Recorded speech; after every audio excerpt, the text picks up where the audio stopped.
Hello everyone, welcome back to the channel. Want to switch Meta AI to dark mode? You can change the app appearance in just a few simple steps. This is useful if you prefer a darker screen, less eye strain at night, or a cleaner and more comfortable viewing experience. Let me show you how. First, open the Meta AI app on your Samsung Galaxy S26 Ultra.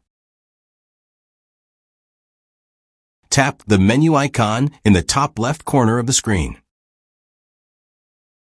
Then tap the settings icon. Tap App Appearance.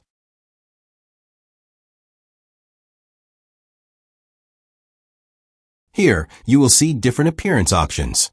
Select Dark. Once selected, Meta AI will switch to dark mode immediately.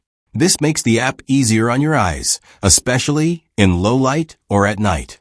You can change it again anytime if you want to switch back.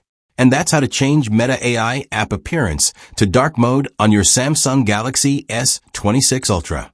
If you found this video helpful, don't forget to like and subscribe for more simple Android tutorials. Thanks for watching, and I'll see you in the next video.